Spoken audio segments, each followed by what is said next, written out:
bonsoir, bienvenue dans Alerte Générale, l'émission des gens qui en ont gros. Et alors ce soir, on va avoir une émission ultra sensible, Nicolas, explosive, qui va toucher à 3 sujets hautement inflammables, majeurs.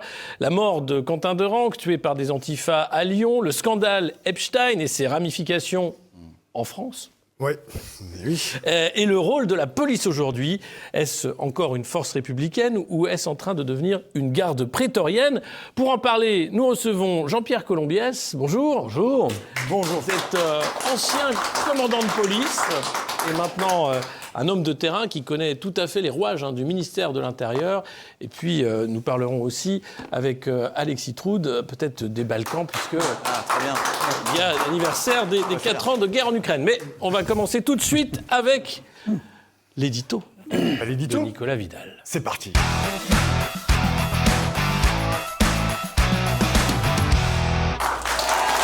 Chers amis, bienvenue dans l'Alerte Générale. Alors, mon édito aujourd'hui, c'est dans l'audiovisuel public.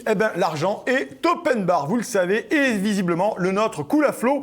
Prenez le Festival de Cannes 2022, 2,6 millions d'euros pour quelques jours de paillettes, dont 1,3 million pour quelques heures de direct. C'est le député Charles Aloncle qui l'a rappelé en commission d'enquête parlementaire, et 150 000 euros de décor, 1,3 million pour la cérémonie d'ouverture et la conférence de presse, et au milieu du tapis rouge qui... Virginie Efira, 60 000 euros pour la soirée. C'est formidable, l'équivalent de 3 SMIC annuels. Et pour annoncer surtout des textes prémâchés, creux, et qui ont coûté eux-mêmes, écoutez bien, 30 000 euros. Alors, ajoutez à ça 1 500 euros de maquillage, 1 500 euros de coiffure. Tout cela dans un groupe public qui évoque régulièrement des difficultés budgétaires et qui subit des coupes annoncées de 30 millions d'euros pour 2026. De son côté, l'inénarrable l'émérite Élise Lucet, habituée à demander aux patrons leurs marges, leurs dividendes et leurs rémunérations devant des millions de téléspectateurs. Élise, elle a refusé en audition de communiquer oralement le montant de son salaire. L'argument ? Formidable. La confidentialité. Curieuse conception de la transparence pour le Don Quichotte Wish de l'investigation aux frais des Français. On exige donc la lumière pour les autres et on se garde bien de répondre aux mêmes questions quand il s'agit de soi-même. Ajoutez à cela une information judiciaire visant Delphine Ernotte, convoquée dans le cadre d'une enquête pour abus de biens sociaux et détournement présumé autour de frais d'hôtel à Cannes en 2023. Plus de 110 000 euros de factures, rien que ça. Et France Télévisions assure que pas un euro d'argent public n'a été dépensé grâce à un mécanisme d'échange d'espaces publicitaires contre des prestations. D'accord, ok. Merci, ils sont formidables ces gens. Et nous vivons alors une grosse pantalonnade de ces gens qui veulent étouffer la démocratie. Un service public financé par tous qui donne le sentiment de parler à certains et qui crache abondamment sur des millions de Français, qui prêchent la rigueur tout en signant des chèques à 5 chiffres pour une soirée, qui réclament la transparence tout en cultivant l'opacité quand il s'agit de ses propres rémunérations. Alors on explique aux Français qu'il faut se serrer la ceinture pendant que le tapis rouge est déroulé pour les petites célébrités et que le champagne coule à flot pour certains membres de la direction de l'audiovisuel public. Alors, à force de considérer que l'argent public n'appartient à personne, certains finissent par croire qu'il leur appartient. Et à force d'imposer une vision du monde de version 7e arrondissement parisien, on finit par devoir accepter d'en recevoir. Alors la dernière option, moi je propose juste, c'est que ces gens, qu'il reste à ces gens, c'est de la mettre vraiment en veilleuse, vraiment une bonne fois pour toutes, de rembourser l'argent des Français et surtout d'aller se planquer au fin fond du Morvan dans un tipi payé à leurs frais, sans eau et sans chauffage. Cela leur permettra notamment de pratiquer leur conception délirante de l'écologie qu'ils professent depuis les salons lounge d'Air France, en attendant un long courrier qui les amènera à l'autre bout du monde, parce que l'argent public, c'est comme le pastis, quand c'est gratuit, il y en a toujours un pour te resservir, et jusqu'au moment où le patron éteint la lumière, le problème c'est que le patron c'est nous.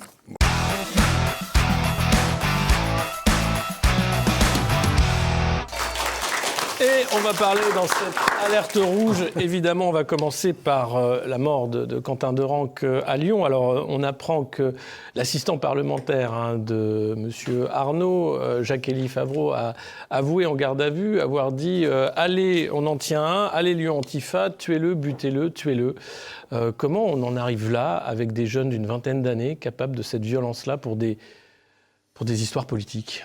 Alors, On va peut-être, nous, se dégager de l'ambiance qui règne dans la plupart des médias mainstream. Oui, on va parler aussi du traitement médiatique. Oui, voilà, c'est fondamental parce que on voit tout de suite qu'il y a un emballement pour des faits qu'on connaît historiquement, qui ne sont pas nouveaux. Je ne dis pas que c'est une bonne chose, hein, que ce soit pas nouveau. Je dis juste qu'on en parlait peut-être beaucoup moins autrefois, mais cette violence politique, elle a toujours été là. Elle a toujours été intrinsèque aux extrêmes, quels qu'ils soient. L'anarchisme a fait parler de lui dès la fin du 19e par des assassinats, des attentats. Ça a toujours continué. Dans les années 70, nous avions les groupes terroristes liés, qui étaient financés soit directement par l'URSS à l'époque, mais qui étaient en lien malgré tout avec une idéologie, une philosophie politique sur notre territoire. Hein. Action directe, et puis pour les Italiens... les Brigades Rouges, l'Allemagne, la fraction Armée Rouge, enfin tous ces groupes terroristes étaient tués déjà à l'époque. Et de l'autre côté, nous avions le pendant, c'est-à-dire que nous avions notre SAC national, au sujet duquel d'ailleurs je trouve que historiquement et médiatiquement on est très très prudent et très léger, on n'en parle vraiment pas. Il y avait peut-être un peu d'implication d'anciens ministres. Ah bon. Très cher Alexis Poulain. Ça part mal cette alerte générale. Non, mais à un moment donné, il faut mettre les choses sur la table pour déjà pas être accusé de parti pris, ce qui est pas En tout cas, moi, c'est pas mon parti pris, parce que justement, j'appartiens à aucun parti. Ça fait beaucoup, ça fait beaucoup de répétitions, mais les choses sont ce qu'elles sont. C'est-à-dire qu'il n'y a pas de secteur politique qui ait les mains propres. Ça n'existe pas. Tous ont trempé les mains dans le pot de confiture pour les affaires financières, ou ont les mains légèrement teintées d'hémoglobine pour des règlements de compte et des règlements tout court. Donc voilà, gardons-nous de nous jeter, je dirais, via une porte médiatique qui nous est grande ouverte, parce que ceux qui ont fait ça, c'est juste dégueulasse. Se fracasser le crâne d'un militant à coups de pied, je suis désolé, ça donne foncièrement la nausée. Ce qui est dégueulasse dans cette affaire-là, à proprement parler, c'est la complicité morale d'un parti tout entier qui ne voit là, comme l'a dit Mélenchon, qu'une bagarre de rue. Alors que non, on a quand même des responsables d'un service de sécurité rattachés à LFI qui sont totalement impliqués et pour lesquels il y a une bienveillance, mais coupable. On va être très clair, mais de la même façon, et là on va en donner encore pour tout le monde, moi j'ai eu à connaître des services d'ordre du RPR d'une certaine époque qui avaient affaire au GUD, entre autres, et à d'autres organisations plus ou moins parallèles, composées parfois de policiers, d'anciens militaires et autres, et notamment le SAC. Celui-là, il ne faut jamais le perdre de vue. Parce qu'on Jean-Pierre, est-ce que tu peux préciser le SAC rapidement ? Le service d'action civique, dont un des membres fondateurs n'est autre que M. Pasqua, trop tôt arraché à notre affection. Voilà, on a des gens. Ce sont des gens, si tu veux, qui ont toujours été mêlés à des affaires, soit de règlement politique, de règlement de compte politique, au sens propre, règlement de compte, je t'élimine parce que tu me gênes, et puis des affaires financières opaques. Le jeu en Afrique, c'est inhérent à une culture mafieuse de placement d'intérêts via des sociétés écrans pour des petites magouilles qui vont permettre de financer certains partis politiques. Le fils Mitterrand qui avait ce rôle-là. Oui, tout à fait, qui avait continué. Nombreux porteurs de valises qu'il y a pu avoir. Tout ça pour dire quoi ? C'est que des donneurs de leçons, moi je leur donne, très humblement, et avec vous, si vous le permettez, juste un message, allez-y doucement, quant à vouloir laver plus propre que l'autre. Parce que dans notre histoire républicaine, pseudo-démocratique, beaucoup ont mis les mains dans des règlements de compte et des histoires plus que dégueulasses. Si la question, c'est pas qui est le plus violent, et la violence en politique, qui n'est pas un fait nouveau, il y a une question qui se pose, c'est sur le rôle de la police, justement, pour éviter, s'interposer et éviter qu'un gamin de 23 ans se fasse défoncer la tête à coups de tatane. Je vais faire très provocateur, Alexis Poulain. Pourquoi l'éviter ? Pour éviter justement de faire un fait politique, ensuite un emballement médiatique, de l'utiliser de manière obscène. Et c'est peut-être là où on se trompe. C'est qu'il y a peut-être intérêt à récupérer de manière obscène des faits comme ça qu'on a laissé prendre de l'ampleur. J'ai eu à l'évoquer sur des plateaux animés par notre ami Nicolas Vidal. Il y a un intérêt à ce que ces groupuscules existent. Et je pense notamment, là pour le coup, aux groupuscules d'extrême gauche. Pourquoi ? Parce qu'on l'a bien vu, c'est devenu, de la même façon que la police est devenue un régulateur social, c'est devenu un élément de provocation sociale. C'est-à-dire que lorsque vous avez des manifestations populaires d'ampleur, je pense aux Gilets jaunes, je pense à la réforme des retraites. Et puis systématiquement, lors de grands mouvements populaires, eh bien, les gouvernements, de quelque couleur politique qu'ils soient, ont intérêt à délégitimer ces mouvements en laissant allègrement casser et provoquer des violences par ces groupuscules qui, eux, ne se cachent pas de leur haine de l'État, des flics et soi-disant des fachos. Et tout est dit quand on a dit ces 3 axes de revendication. L'État, déjà, on sent bien qu'il y a un arrière-goût d'anarchisme derrière tout ça. Anti-flic, nécessairement, si on est anti-État, on est anti-représentant de l'ordre. Et facho, on est toujours le facho d'un autre. En termes de rhétorique, ça va très vite. Il suffit d'être... Jean-Pierre, est-ce qu'ils en ont conscience, ces groupes-là, Antifa, d'être utilisés par l'État, ou est-ce qu'ils laissent aller leur violence, le libre recours à leur violence? Est-ce qu'ils en ont conscience? Ou du moins les meneurs, on va dire? Non, ils en ont parfaitement conscience. À moins d'être un crétin absolu, il faut pas... Enfin, non, mais quand tu casses pendant des heures, je l'ai vu. Oui. J'ai participé à ces manifestations en tant qu'observateur parce que quand on évoque certains phénomènes, il faut les connaître, il faut aller sur place, in situ, même si après vous vous frottez les yeux parce que vous avez pris du lacrymogène. Ouais. Il faut voir comment ça se passe. Enfin, il y a un balai qui est très bien organisé entre ces Black Blocs, les forces de l'ordre et les pauvres manifestants parfaitement pacifiques qui après vont se prendre sur la gueule les charges des compagnies d'intervention, des CRS et des Braves M. Donc tout ça, ne peut pas passer inaperçu, c'est juste pas possible. Donc il n'y a pas de naïveté, il n'y a pas de naïf dans l'idée, il faut s'enlever ça de l'idée. Il n'y a pas de naïf, Raphaël Arnaud est peut-être ce que l'on veut, mais je n'ai pas le sentiment quand je l'écoute parler d'avoir affaire à quelqu'un qui est totalement abruti, je ne pense pas, et je suis même certain du contraire. Donc idéologiquement, ils ont une construction. Et ce qui les rend capables d'analyser un phénomène et bien évidemment d'être instrumentalisés. Peut-être que l'histoire nous dira que ça l'arrange et ça lui a permis d'exister en tant qu'individu. Donc non, la naïveté dans ce registre-là, pour moi, c'est mon point de vue, ça n'engage que moi, ne peut pas être due au hasard. Mais alors justement, si on parle du maintien de l'ordre, au-delà de l'utilisation des Black Blocs pour que ça dégénère, on a quand même des ministres de l'Intérieur successifs qui passent pour expliquer qu'ils représentent l'ordre, qui sont pour la sécurité. Laurent Nunez, il a quand même derrière lui la gestion calamiteuse des Gilets jaunes. Il était à l'intérieur en soutien de Gérald... C'était le maître de stage. Oui. C'était le maître de stage du stagiaire Castaner. Non mais ne vous y trompez pas. Ouais. Ces personnes que vous citez, il faut citer Castaner, Édouard Philippe, de Nunez, Didier Lallemand, l'inénarrable, que l'Europe entière nous envie. Ah oui. Ces gens-là savent très bien de quoi on parle et à qui on a affaire. Ouais. Ils le savent parfaitement. Il n'y a pas de naïf dans l'histoire. Les services de renseignement savent très bien à qui et à quoi on a affaire. Quand on nous annonce, aucun journaliste sur les médias mainstream ne renvoie la question. On nous annonce 2000 agitateurs de France et à l'international vont venir mettre le désordre et provoquer les forces. 2000, d'où sort ce chiffre? Qui a compté ces Black Blocs? Qui? D'où vient le chiffre? Voilà, qu'on m'explique. Alors si on est capable... D'où ils sortent alors? Mais non, mais c'est d'autant plus facile, Alexis Poulas, c'est que ces gens-là ne se cachent pas, tout simplement.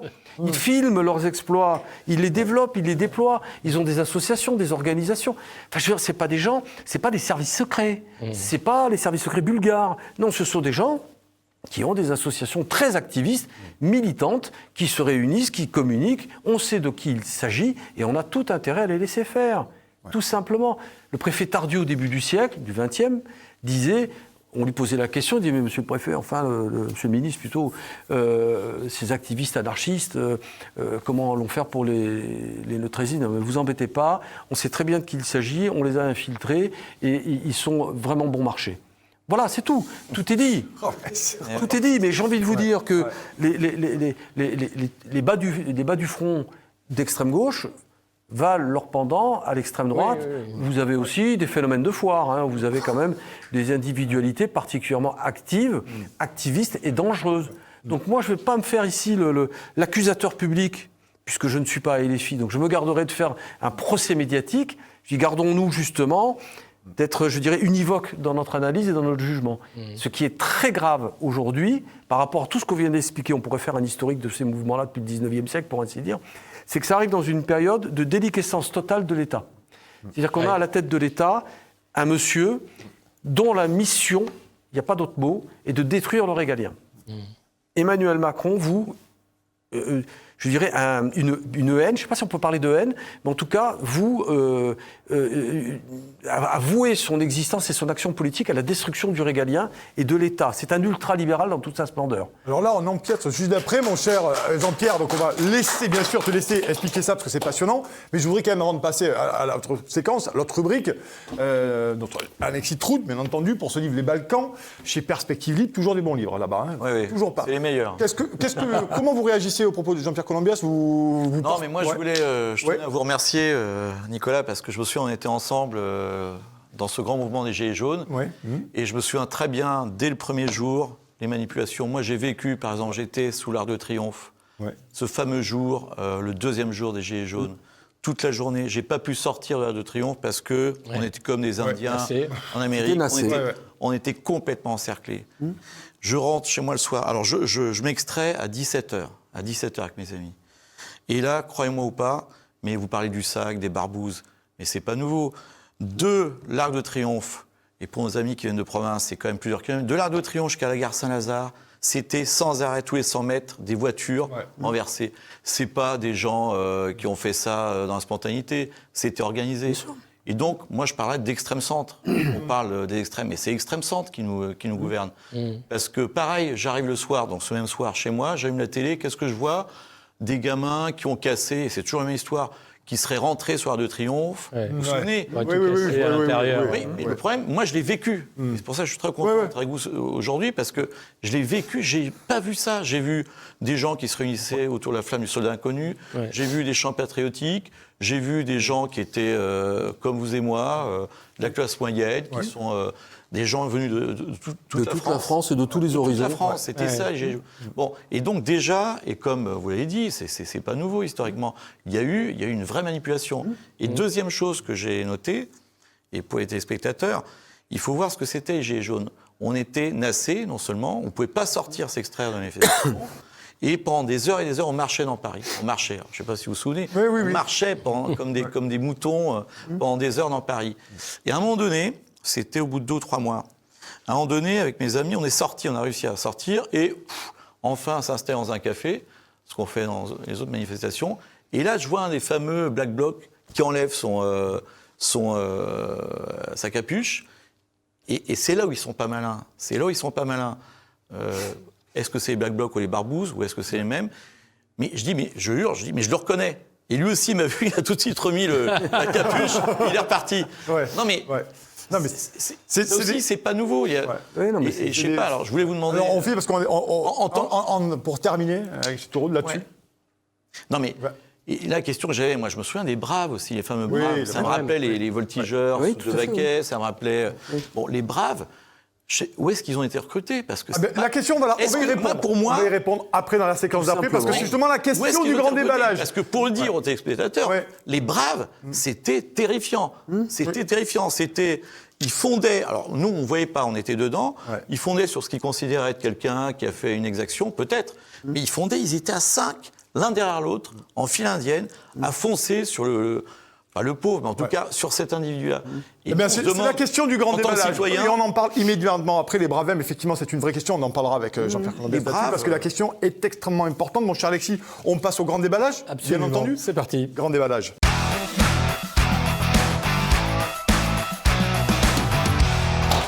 Merci d'être alerte sur Alerte Générale. Partagez, likez les amis dès maintenant, bien entendu, et parlez de l'émission autour de vous. Alors moi j'ai des invités formidables, Jean-Pierre Colombias notamment, et Alexis Trout qui sont là. Et vous nous faites les transitions. C'est formidable, on a des pères. Transitions, c'est génial, puisque maintenant, la petite question qu'on va se poser ici, la grande question de fond, c'est police, force républicaine ou garde prétorienne. Et ça rejoint ce que vous disiez tous les deux. Est-ce qu'on est vraiment face à une police républicaine, gendarmerie républicaine, ou face à une garde prétorienne qui protège le pouvoir, quand on vous entend tous les deux? Et je posais bien sûr repasser la parole à Jean-Pierre Colombias, les Bravem notamment. Est-ce qu'on est plus près de la garde prétorienne là quand même? À moins qu'on ait de la peau de saucisson devant les yeux, je crois qu'il faut bien comprendre que le pouvoir dit démocratique, républicano-démocratique, on va dire le pouvoir, pour rester beaucoup plus générique, a peur. Il a peur de sa population. On voit bien la distance aujourd'hui qu'il y a entre Emmanuel Macron et son peuple. Il ne va plus saluer les équipes de foot, ni de rugby, ni quoi que ce soit. Il ne se montre plus en public. Il le fait dans les vestiaires, dans les couloirs du stade. Il le fait dans les vestiaires, mais c'est formidable. C'est significatif, quoi. C'est quelqu'un qui ne s'expose plus. tous ces déplacements sont théâtralisés, à la fois dans ses contacts avec des militants triés sur le volet, ou cernés par une armée de CRS, de maintien de l'ordre. Ou à l'étranger, maintenant il fait des bains de foule, mais ou à l'étranger. super loin, en Chine, en Inde. Et on sait à quel point les mouvements de foule en Chine sont spontanés, c'est évident, quoi. C'est évident. Voilà, c'est réputé pour ça, les gens s'expriment, voilà. Non. Pour être beaucoup plus sérieux, il faut répondre à la question, au moins partiellement, il faut lire les conclusions du Beauvau de la sécurité, où clairement, on a mis l'accent sur les forces de sécurité. Oui. Création de brigades de CRS, de brigades de gendarmerie, renforcement en tout cas de tout ce qui est de nature à protéger le pouvoir. Donc la réponse, elle est claire, Nicolas. Est-ce que ce sont des prétoriens? Je ne sais pas, des mercenaires, je n'irai pas jusque-là, mais il est clair que le pouvoir politique, et cette évolution dure depuis 30 ans, a peur de sa population et n'a de cesse que de vouloir se renforcer sa protection, son périmètre de sécurité. Et justement, uniquement en créant des unités répressives. La Bravem, c'est exclusivement répressif. Alors, ils sont recrutés le plus simplement du monde, sur appel à concurrents, sur appel d'offres. On ouvre un télégramme de mutation qui est volontaire. Là, il fallait des gens qui aient le permis de moto, bien évidemment. Ouais. Et puis, pour être le voltigeur qui est derrière, parce qu'il faut appeler un chat, c'est un voltigeur, on a quelqu'un, il vaut mieux qu'il soit rompu physiquement, qu'il soit prêt à répondre à ce qu'on lui demande, c'est-à-dire la confrontation directe avec des manifestants. Et là encore... Et j'en avais parlé, ça va peut-être vous faire sourire, mais j'avais évoqué ça auprès de certains groupes de réflexion à Terra Nova, pour ne pas les nommer, donc je les nomme quand même, où on cherchait à comprendre quel était le message républicain qui pouvait être donné d'une population d'une force de police à sa population. Et moi, j'avais mis l'accent sur quelque chose que j'estime naïvement de bon sens, mais c'est l'uniforme. C'est-à-dire qu'à partir du moment, il y a un message derrière l'uniforme, là aussi, je n'ai pas inventé le concept. Oui. Quand vous lisez Primo Levi sur la relation visuelle entre les gardiens de camp et les prisonniers, vous savez de quoi je parle. Dans quelle équipe on fait... Voilà, à quel niveau. Mais c'est très important ça, parce que ce que nous vivons aujourd'hui est directement inspiré de cette période. Là, on pourrait développer encore. Et quand vous voyez les Bravem arriver, dans Paris, c'est pas rare, vous voyez cette noria de motards habillés tout en noir, tout en noir. Ça renvoie une image de force, de puissance. Vous n'avez vraiment pas envie de vous mettre au milieu. Et ça a été pensé, ça, Jean-Pierre? Bien sûr que ça a été pensé. Cet accoutrement. Mais bien évidemment. Mais pourquoi les uniformes nazis SS sont magnifiques? C'est pour renvoyer cette image d'autorité, pour faire peur. Tout est calculé, Nicolas, tout. Dès lors que vous renvoyez ce message d'agressivité, vous n'êtes plus en rapport avec votre police, mais vous êtes sous l'autorité de cette police. Vous n'avez plus de gardiens de la paix face à vous, mais des agents du maintien de l'ordre. Pas la même chose. Et à partir du moment où vous les habitez en G.I. Joe, c'est un peu ça, veste tactique, Rangers, et ça revient à la réforme de 95 qu'on a déjà évoquée ensemble, sur ce que moi j'ai qualifié de militarisation d'institutions de police, qui est pour moi un danger démocratique majeur. Voilà comment on en arrive là. Il y a deux choses. Il y a à la fois la violence qu'on voit lors des manifestations et du maintien de l'ordre, où là, on voit qu'il n'y a pas beaucoup de retenue sur la violence utilisée. Il y a eu récemment le procès des CRS qui avaient gazé, matraqué dans un fast-food lors d'un acte des Gilets jaunes. Et le procès arrive longtemps après. Mais il y a un procès. Il arrive quand même. Il arrive quand même. Donc est-ce qu'il y a quand même un contrôle de la police des polices qui fonctionne, l'IGPN, ou est-ce qu'il y a quand même un sentiment d'impunité bien sûr qu'il y a un sentiment d'impunité. Organisé et utilisé.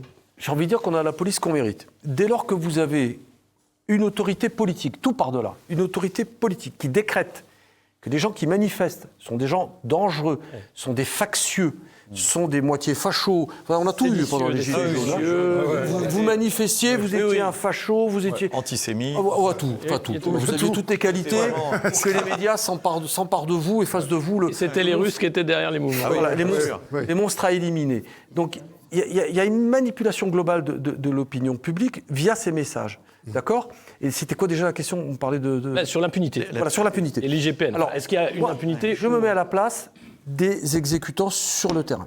Vous avez un président qui se claque mûr et qui décrète que ce à quoi on a affaire, c'est une manifestation de la populace. Et les mots sont importants. Retenez bien ce que je dis, parce que populace, c'est pas lui qui l'a inventé le premier, c'est Napoléon III en 1848. C'est pour pas parler du peuple. Pour pas parler du peuple. La sémantique, là je vous renverrai à un autre ouvrage qui est extraordinaire, qui s'appelle LTI, la langue du Troisième Reich. Là, vous allez dire, décidément, il insiste tout lourdement. Mais c'est vrai. Mais c'est vrai. Les mots ont un sens. Quand vous voulez décrédibiliser votre interlocuteur, vous ne devez plus parler de lui avec des qualificatifs convenus, mais il faut le déclassifier, il faut le décrédibiliser. Et ça passe par des qualificatifs bien spécifiques. Il y a une langue pour ça. Bref, pour en revenir à l'impunité, vous avez donc un président qui utilise ces rhétoriques, qui nomme un ministre de l'Intérieur, Castaner. Issu du PS. Heureux les simples d'esprit, le royaume des cieux leur appartient. Castaner, sous les ordres et la responsabilité d'Édouard Philippe. C'est pour ça que quand Richie Thébault dit que c'est un éborgneur, il n'a pas tout à fait tort. Que ce ministre de l'Intérieur donne pour ordre à un préfet de police, Didier Lallemand, de faire absolument ce qu'il veut, et notamment de mettre en place le système de la NAS, qui est totalement à l'encontre de la doctrine CRS, que je connais un peu quand même. Hein. C'est parfaitement contre-productif ce qui a été décrit tout à l'heure, c'est-à-dire l'encerclement des manifestants. C'est complètement contre-indiqué. C'est chilien, ça vient du Chili. Oui, mais ça vient de toutes les dictatures. Et c'est l'URSS à la fin. Oui, mais ou la Chine. Toutes les grandes démocraties de notre temps. Et tout ça a un but. C'est faire mal et faire peur. Vous dissuader d'avoir la mauvaise idée de recommencer. Mais toute la question, c'est qu'ils y arrivent à chaque fois. Mais bien sûr qu'ils y arrivent. Parce que le mouvement des Gilets jaunes, il n'y a pas une étude, on est quand même quelques années après, il n'y a pas une seule étude qui est parue, ni sociologique, ni historique. Moi qui pour une raison simple. Je suis étonné. Alors, il y a ce que pensent mes collègues à l'université qui sont très loin de comprendre ce qui s'est passé réellement, parce qu'ils vivent eux aussi dans une bulle, ils sont persuadés de ne pas faire partie du peuple. Ça aussi, c'est une autre question. Bah oui. Mais ces chers universitaires qui sont vraiment... c'est l'intellect. C'est l'intellect. Ah, oui. C'est l'intellect. Mais il y a aussi le fait que le pouvoir a intérêt à ce qu'il n'y ait rien. Et c'est étonnant que même dans la classe médiatique, on ne parle pas du mouvement Gilets jaunes. Je vais répondre à votre question. Parce qu'il y a une double implication politique, enfin même triple. Politique. Avec qui nous on va y aller. On va aller un petit bar ouvert. Syndical. Monsieur, c'est non, mais il faut répondre. Il faut répondre. Encore un sujet, les amis. Je vais faire vite. Oui, non, c'est très intéressant. Impunité, pourquoi ? Parce que dès lors que vous recevez un ordre illégal, manifestement illégal, mais qui est donné par une chaîne hiérarchique légitime, vous n'avez pas le choix. Et vous obéissez, vous outrepassez même ces ordres, et vous lâchez. Vous lâchez. Et derrière, la récompense, c'est de dire vous ne serez pas jugé. Voilà. Et à l'époque, sur BFM, en 2018, j'avais dit la chose suivante. J'ai dit, mais mes collègues, ou ex-collègues, puisque j'étais déjà à la retraite, je leur avais dit, mais oublie qu'il y a une responsabilité individuelle sur les actes et une obligation de discernement qui vous est fixée par le code de déontologie et le code pénal. Ça a été complètement occulté et oublié. Et c'est une erreur grave. On parle d'impunité, et on pourrait parler d'impunité des élites. L'affaire Epstein, qui n'existe pas en France, selon Emmanuel Macron, puisque c'était la existe-t-elle vraiment américaine de faire son travail. Encore une fois, on découvre évidemment qu'il y a beaucoup de noms français qui sont quand même cités, y compris Ariane de Rothschild, Jack Lang, pour n'en citer que deux. Pourquoi, en France, ces pudeurs de gazelle sur un scandale mondial où un pédocriminel avait quand même un appartement au cœur de Paris, à côté de l'Arc de Triomphe, et il vivait plusieurs semaines par an. Excusez-moi, mais là-dessus, c'est pas nouveau. Rappelez-vous, sous Mitterrand, on a appris à la mort de Mitterrand, et je parle là aux plus jeunes, qu'il avait le cancer. Or, normalement, alors il n'y avait pas de bulletin de santé à l'époque, mais normalement... Ah si, il y en avait un. En démocratie... il avait même promis la transparence. Il avait promis. En démocratie, engagé. On doit savoir, le chef de l'État, quelle est sa situation... Bugler n'a rien transmis, n'a rien externalisé. Deux, qu'il avait une fille d'une autre femme. Et trois, les fameux micros placés, les écouteurs de l'Élysée. Malheureusement, je pense que c'est pas nouveau en France. C'est-à-dire qu'on a un pouvoir en France, ça se pose la question, certains de nos collègues en ont parlé, mais est-ce qu'on est dans une démocratie, une république, ou dans une sorte d'autre type de régime qui serait on appelle une démocratie surveillée, en fait. Oui, non, on est dans une... Alors, moi, je vais encore plus loin, on est dans une sorte de république bananière. Qui fait la morale. Non, mais je suis désolé, qui fait la morale à la planète entière et qui cultive à la fois la protection, pour en revenir à la notion d'impunité, à la protection des élites. Parce que quand les 7 CRS, par exemple, ont été jugés, sont en cours de jugement, moi je regrette simplement qu'à la barre des accusés, il n'y ait pas les directeurs de service, les directeurs de direction, les directeurs de services opérationnels, le préfet. Il est où le préfet, là ? qui a ordonné la. Il a été muté, il doit être. Non, il est en France, il n'est pas sur la planète Mars. Sa responsabilité, elle est directe. Bien sûr. Castaner, c'est pareil, même s'il travaille pour Shein aujourd'hui, doit répondre des instructions qu'il a données, et surtout de ce qu'il a laissé faire. Car je rappelle quand même qu'en toute chose, l'exécutant, ou plutôt le donneur d'ordre, est tout autant responsable et coupable que l'exécutant. Surtout à partir du moment où vous assumez ces ordres-là, vous les assumez. Et pour l'affaire Epstein, on a quand même des services secrets, ou du moins discrets, qui ont déjà un très grand exercice, une très grande compétence en matière de procédures détournées, si vous voyez ce que je veux dire. Plutôt d'étouffer. Sans aller jusqu'à... Là, on pourrait remonter très loin, jusqu'à la France-Afrique, les dossiers pourris, mais affaire Benalla.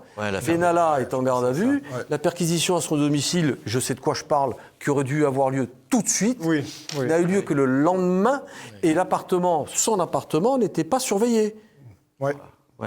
Et il avait été prévenu, il y avait encore Mimi Marchand dans les tuyaux. Enfin, Non, mais, on sent que tout était organisé. Et sur Mitterrand, Mitterrand... Monsieur, vous n'avez pas recommencé avec Mitterrand. Ça suffit. Non, mais on peut pas... Parce que c'est là où est la genèse, en fait. C'est Mitterrand qui a étué le politique, qui a étué le politique. C'est de là que vient... Alors, c'est un autre thème, mais la fameuse différence, le clivage droite-gauche et l'extrême centre. En fait, Macron, il ne fait que... Mais il lui arrive à la cheville, mais il ne fait que reprendre ce qu'avait implanté Mitterrand. L'idée de fracturer le système politique et arriver au centre. Mais pourquoi vous ne citez pas De Gaulle ? Et ça, c'est à cause de Mitterrand. Pourquoi vous ne citez pas De Gaulle ? Non, De Gaulle, non. On ne doit pas citer De Gaulle ? Non, je pense pas. Parce que moi, je vous explique que De Gaulle, les services secrets de De Gaulle, le SAC et j'en passais des meilleurs, et même tout simplement les services secrets, qui avaient été nourris à l'action discrète pendant la guerre, justement, ne se sont pas gênés. Mais vraiment pas. Ça y est allé, on y est allé allègrement, avec des assassinats à l'étranger, commandité, j'en passais des meilleurs. Mitterrand, je vous rappelle quand même l'affaire, sans parler même des affaires sexuelles avec sa belle-fille, enfin non, pas sa belle-fille, sa fille naturelle, pardon. Mais je rappelle l'affaire surtout gravissime des Irlandais de Vincennes. On a créé des terroristes. Qui n'existaient pas. Et vous avez le Rainbow Warrior aussi. Le Rainbow Warrior. Alors là, c'est merveilleux. Là, c'est merveilleux. Là, on a des officiers français qui sont pendus par les pieds sur l'hôtel médiatique, mais autrement, Charles Hernu, tout va bien, il s'en est bien sorti, lui, il n'était pas au courant. Ce que vous dites, c'est qu'il y a une culture du secret en France, au sein du pouvoir, qui protège. Typiquement, Jack Lang a pu avoir cette carrière de malfaisance sur des décennies. Bien sûr, parce qu'il y a tout un aéropage, toute une oligarchie de droite comme de gauche. Et alors là, vous pouvez tous les mettre, droite comme gauche. Là, pour le coup, c'est universel. Qui ont intérêt et qui bénéficient de ces réseaux. Vous savez comment ça marche ? Comment il marche, Epstein ? Il marche de façon très simple. J'attire mon poisson. J'ai un objectif. Je veux attirer un gros poisson. Alors, la porte d'entrée pour attirer ce poisson, c'est soit financier. De toute façon, c'est pas compliqué. Dans l'histoire du monde, pour parler clair, qu'est-ce qui gouverne ? Le cul, le fric. On est d'accord. Non, mais malheureusement, oui, c'est vrai. Si j'ai tort, dites-le moi tout de suite. Mais je ne crois pas trop. Comment ça fonctionne comme ça ? En général, c'est les deux piliers de la manipulation. Donc, soit vous attirez quelqu'un qui est un petit peu fragile sexuellement, par de la chair fraîche, on va dire. Et là, une fois qu'il est dans vos filets, vous le filmez, et encore si on est bien sorti, lui, vous le filmez. Non, mais vous le filmez et après vous le tenez. Et à partir de là, parce que je pense que la véritable fonction d'Epstein, et ça on l'apprendra peut-être un jour, c'est pas tellement les réseaux, on dit pédos, mais c'est pas des pédos, c'est pas des réseaux pédophiles, c'est des réseaux de mineurs, c'est pas la même chose. Du trafic humain de mineurs. Trafic humain de mineurs, mais pas de pédophilie. La pédophilie, c'est prépubère. Bon, enfin, il y a de tout dans les dossiers, apparemment. C'est autre chose, mais peu importe. Vous arrivez, votre objectif, c'est la compromission. Alors, ça peut être justement une offre sexuelle. Le type, vous le tenez, et après, vous en faites, et vous obtenez de lui ce que vous voulez. Et notamment une influence diplomatique ou industrielle en fonction de qui vous paye, ou de qui va servir d'intermédiaire.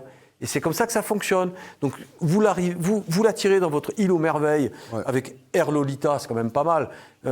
Jack Lang qui ne savait pas de quoi on parlait, mais quand il va là-bas, il va dans un avion qui s'appelle Air Lolita. Moi, je dis que là, c'est plus de la naïveté. Non, mais ça montre, vous parliez de la culture du secret, mais aussi, on a une véritable nomenclatura en France. On ne veut pas le dire, mais alors certains parlent de bourgeoisie rouge, etc. Mais plus largement, ce qu'on critiquait vis-à-vis de pays comme l'URSS, la Chine, on l'a, c'est ça notre problème. Et eux aussi l'ont.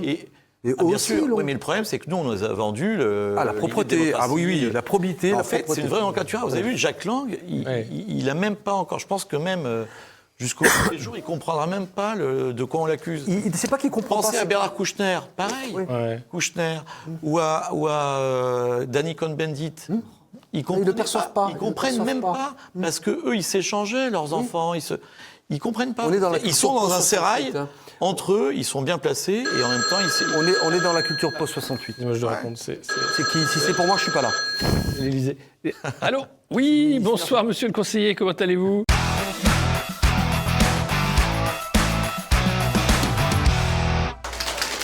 Oui, on est tranquille, content, c'est sûr. Oui, justement, on parlait de l'affaire Epstein. Mais... qui n'a pas eu lieu en France, évidemment, mais ça, on a bien compris. Mais on parlait quand même un peu de violence policière aussi. Alors, je ne sais pas si on a le droit de dire ce terme. D'accord. Bon, ouais. On parlait aussi du fait que, quand même, notre cher président avait de la chance, parce que souvent, il avait des bains de foule organisés, et c'était très sympa. Et ça, franchement, on était vraiment... Écoutez, instrumentalisation, quand même, des médias qui est assez formidable.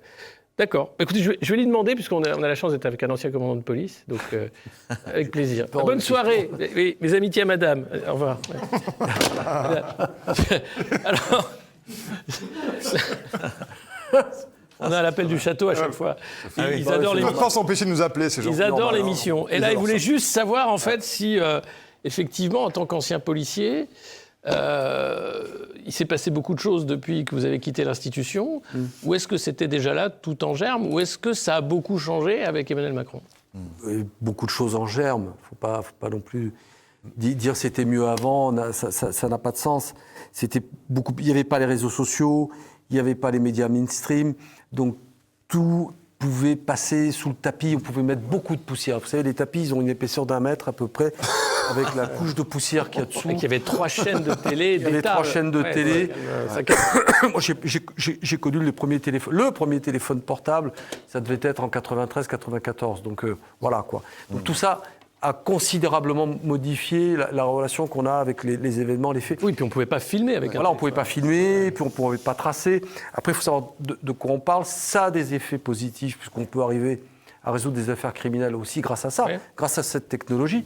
Mais aussi, le gros travers, c'est pour moi le cancer de ce progressisme, entre guillemets, c'est les procès médiatiques. C'est-à-dire que certains médias s'arrogent le droit d'organiser de véritables tribunaux sur leur plateau.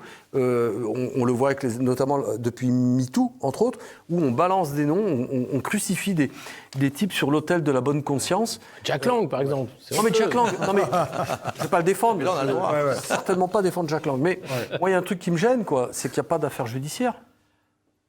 On est d'accord ? Il n'y aura rien. On est d'accord. Il y a un volet financier. Non, il y a un début d'enquête financière. Oui, voilà. Oui, non, mais il n'y aura rien. Oui. C'est pas un copain de Jack Lang. Mais on avait cité l'affaire Damien Abad. Oui, Damien Abad, oui, bien sûr. C'est aussi une affaire que je connais bien, puisque je suis celui qui a récupéré la première plainte contre lui. Et j'ai pu assister de l'intérieur à une vraie manipulation médiatique contre lui, dès lors qu'il a trahi son camp. Donc vous voyez ce que je veux dire, je me méfie beaucoup de ça. On jette dans le brasier la cible la plus facile entre nous, soit dit. Il a 86 ans, Jack Lang, c'est fini. Oui, c'est ça, c'est vraiment pour dire on peut le débrancher, il ne va pas trop souffrir. On a plein de les prémices de la loi fin de vie, quoi. Ouais, non, mais exactement. C'est exactement ça. On a plein de pervers, mais on vous donne celui-là. Tiens, allez, hop là, on va le cramer. Sauf qu'on a les autres. Sauf qu'on a tous les. Mais c'est intéressant ce que tu dis sur cette histoire de plainte là aussi. Ça aussi, ça éclaire. Cette plainte que tu as été celui qui a reçu cette plainte. Ah oui, là aussi, c'est quand même, ça pose quand même bien des questions. Ah ben ça pose énormément de questions. Manipulé et tout, donc là, j'ai un peu des réponses quand même, très cher Nicolas. Ouais. Oui, je prends une plainte en 2017, contre Damien Abad pour viol, et il s'avère que cette plainte est complètement grotesque, farfelue, tout ça. Ouais. Macron est élu, pas de nouvelles de la plainte. Elle disparaît. Mais elle disparaît pour moi de façon tout à fait logique, puisque les faits ne sont même pas qualifiables. Ni avérés, ni qualifiables. Bref, ça disparaît. Il devient porte-parole des LR à l'Assemblée nationale, ça dure 5 ans. Réélection d'Emmanuel Macron, et bingo, devinez qui quoi, le porte-parole des LR devient ministre de l'handicap au bénéfice d'un gouvernement Macron. Et là, devinez quoi, Un dossier sort. Et là, j'en avais parlé à l'époque sur une chaîne radio qui s'appelle Beurre FM. J'avais dit à mon ami Adil Barkan, j'ai dit, tu vas voir, cette affaire, je te parie tout ce que tu veux qu'elle va ressortir. Et ça n'a pas loupé. C'est ressorti. Parce qu'il y a un petit détail que l'histoire ne dit pas. Et peu de gens l'ont évoqué, donc je le fais avec vous, sur Alerte Générale. Le lendemain de cette plainte que j'ai prise, j'ai été contacté par un média qui avait eu la communication de la plainte. Comme souvent. Si vous voyez ce que je veux dire. Et la journaliste que je connaissais bien, puisqu'à l'époque je fréquentais déjà les plateaux de télévision notamment, m'avait demandé qu'est-ce que tu en penses. Bon, je dis écoute, moi au vu de ce que j'ai, ça ne tient pas. Objectivement, attention. Hein. Pas parce que voilà, c'était juste, j'ai envoyé des salopards au trou pour 20 ans pour viol, donc j'ai aucun problème avec ça. Je dis donc, pour moi l'affaire ne tient pas, tout simplement. Ok, bon, on n'en parle plus. Terminé, fin de l'histoire. 2022, bingo, ça ressort. Et ça ressort par Mediapart, qui sort une plainte qui n'est pas tout à fait la même que celle qui a été prise en 2017. Cherchez l'erreur. Aïe, aïe, aïe. Bon, j'ai un peu la réponse, hein, les gars. Hein. Ah, ça, oui. On n'en doute pas, c'est un instant. Qu'elles sont pas l'heure des comptes. C'est l'heure des comptes. C'est l'heure des comptes.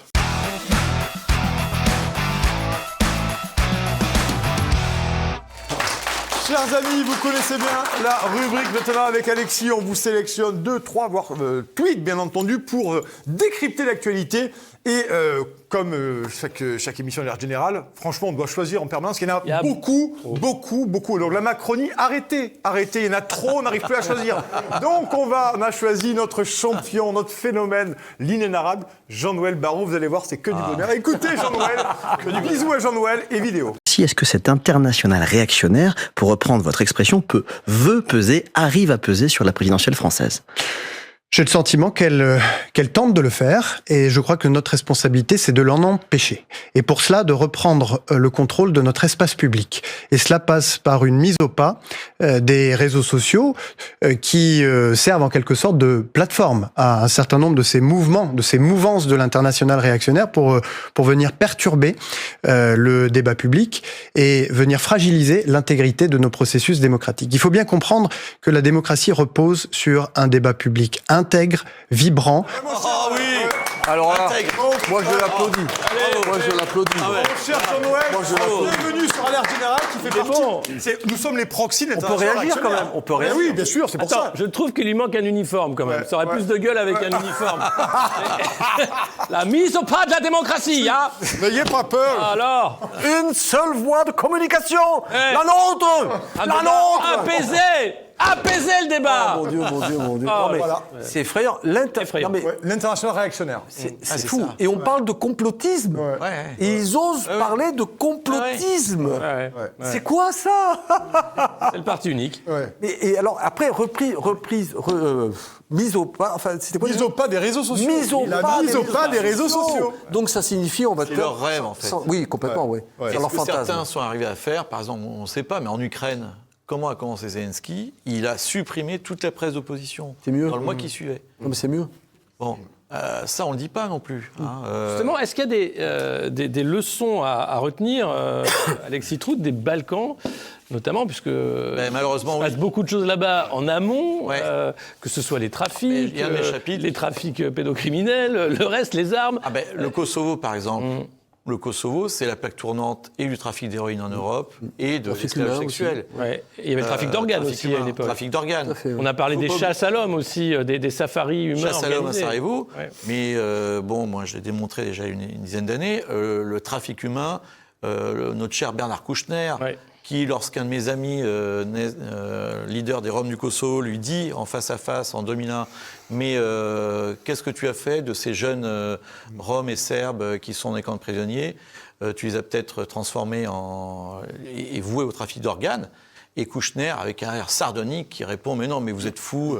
C'est la fameuse affaire de la Maison Jaune à la frontière albanaise, où à partir de 2001, Kouchner, est-ce qu'il a du sang sur les mains, ça c'est l'histoire que le dira, mais a au moins, pour le moins, fermé les yeux sur un trafic d'organes grandeur nature, qui était fait pour les hôpitaux en fait en Israël à l'époque. Oui, c'est ça. Il y avait des Israéliens, des Ukrainiens qui étaient dans le coup à l'époque. Absolument.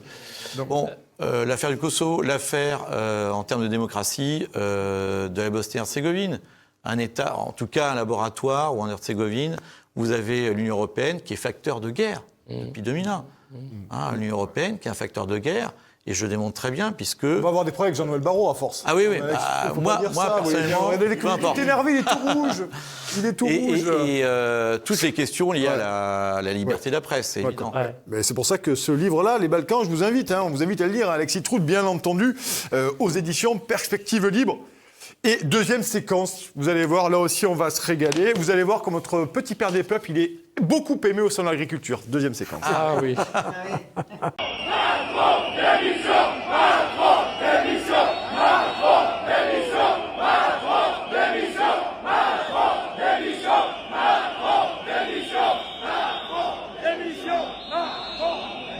Donc il y a les bains de foule et puis il y a les baffes de foule. Macron, c'est une baffe de foule. C'est formidable, là. On sent quand même du cœur. On sent du cœur à l'ouvrage. Mais là, on sent l'opposition avec l'an dernier, l'avenue. Alors, c'est toujours pareil. C'est au-delà du clivage politique, mais d'autres candidats politiques qui étaient acclamés. Oui. Bon, Jordan Bardella, pour ne pas le nommer, mais d'autres aussi. On voit là, cette dichotomie, ce contraste saisissant. Je crois qu'au point où il en est, quasiment n'importe qui d'autre serait acclamé. Oui, bien sûr. Mais c'est sûr. Non, mais ça nous renvoie à l'élection. Ce qui est formidable, c'est les médias. mais il faut se méfier de ça. Il faut se méfier de ça. Qui disait, il est allé au salon de l'agriculture, il n'y a pas eu de heurts, mais c'est-à-dire qu'ils ont vidé le salon de l'agriculture. Et oui, l'an dernier, Comme l'année dernière. Non, mais l'an dernier, ils l'ont vidé. Le problème, Alexis, c'est que moi, j'avais été pas un activiste, c'est pas le mot, mais en 2007, en 2007, lorsque non, pas en 2007, l'élection de Hollande, c'est 2012. En 2012, pardon. J'avais milité vraiment contre Sarkozy. Vraiment, c'était vraiment un truc, moi ça me tenait à cœur, comme flic justement. Parce que des milliers de flics que je connaissais ne pouvaient pas s'exprimer, j'avais utilisé une petite voix très détournée pour essayer d'agir à mon petit niveau, de militant, voilà, tout simplement. Et en fait, Hollande est élu, non pas parce que c'est le meilleur ou qu'il est même crédible, mais c'est parce qu'il y a une détestation viscérale. Les gens l'ont oublié.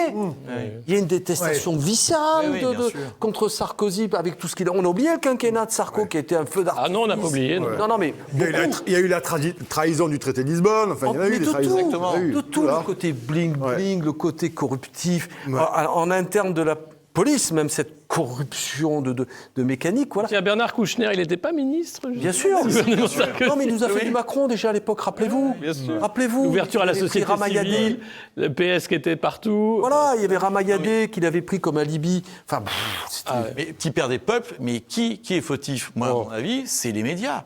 Rappelez-vous, on n'a pas souvenir, mais pendant un an, le battage médiatique autour de Macron. C'était le leader Maximo, là. Oui, carrément, oui. Tous les journaux nous l'ont parlaient bien de lui. vendu, oui. Et moi, je me souviens tout le temps de ma grand-mère qui disait j'ai voté Giscard parce qu'il ferait un beau père de famille. Il y a une partie électorale qui vote pour ça. Et donc là, ça a joué, ça. Sa bobine était sur tous les médias. Parce qu'il était jeune, parce qu'il était mignon, parce qu'il était dynamique, parce que finalement, ce couple improbable... Eh bien, ça a fonctionné pour lui. Parce que ça a été parce qu'on nous l'a vendu comme une belle histoire d'amour. C'est un package. Une belle ingérence interne, en fait, des oligarques qui est propriétaire de médias. Et je pense que ce que fait Jean-Noël Barrot, c'est simplement protéger le carré de moutons en disant Elon Musk, il ne faut pas venir là. C'est Bernard Arnault qui s'en occupe. Je vous renvoie au discours, je vous renvoie tous, alors pas tous, humblement, au discours de la servitude, on en parlait tout à l'heure, de la Boétie. Les petits tyrans s'entourent de tyrannos, ils s'entourent de gens sans âme et sans esprit, sans âme et sans honneur. Mais heureusement, qui est encore enseigné dans toutes les écoles de France. Voilà. Et il y a peut-être une nouvelle génération qui montante, là, qui est beaucoup plus clairvoyante. Il faut inciter tous les gens à lire, notamment des ouvrages comme celui-ci, et à lire les classiques où on trouve tout. Exactement. Pour décrire justement ce que nous vivons aujourd'hui. Jean-Pierre, t'es pas allé faire signer ton livre par Sarko 16e, non? T'es pas allé faire la queue Ah oui, bien sûr, j'étais là avec mon ouvrage. Nico je me suis dit, j'avais mis un masque. On t'a vu sur une image, j'allais faire signer le bouquin. Ben voilà, je suis démasqué, c'est le cas de dire. Oui, on n'en doute pas. Nico, c'est pour JP, s'il te plaît. Mais c'est un autre, c'est pas moi, c'est un autre JP, c'est pour un ami. Bon, alors, tout ça, c'est quand même pour arriver à la Minute Mainstream, parce qu'on en parle.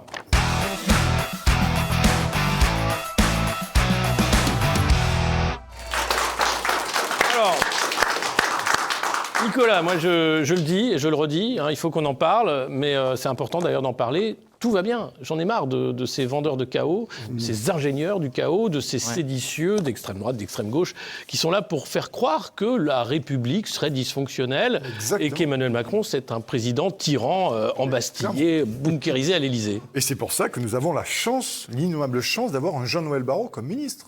Quelqu'un qui a le courage d'aller sur le service public, qui sert la cause nationale et qui défend les intérêts contre les vieilles ingérences étrangères et qui nous dit qu'il faut mettre au pas les réseaux sociaux, cette espèce de repère de pro-russes, de proxy russes et d'anti-vax de tous bords. Là, au moins, on a quelqu'un qui défend véritablement la démocratie. Il a dit, c'est la démocratie qu'il faut sauver. Mais c'est vrai. C'est vrai. Moi, je suis allé sur les réseaux sociaux pour voir ce que c'était, sinon j'y vais pas. C'est scandaleux. J'ai vu uniquement des fake news, comme quoi Jack Lang aurait été ami de Jeffrey Epstein, qu'il aurait demandé de l'argent pour sa fille, que Ariane de Rothschild aurait même fait censurer Dieudonné pour je ne sais quelle raison, que les Russes, évidemment, sont derrière ce Jeffrey Epstein, et évidemment, sans compter ces affaires qui voudraient faire croire que l'élection présidentielle de 2027 serait déjà sous ingérence. Bien sûr. Emmanuel Macron, notre petit père des peuples, l'a dit. Je me battrai jusqu'à la dernière minute pour contrer toute ingérence étrangère dans un débat démocratique sain et apaisé. Là, c'est un geste fort. Là, on voit bien tout le talent et toutes les valeurs de l'Union européenne. Là, on voit vraiment que le DSA a du sens, on voit que la censure a du sens. Mais la censure, ça n'appelle pas de censure. C'est empêcher les dérives, garder, avoir une information propre. Voilà. Exactement.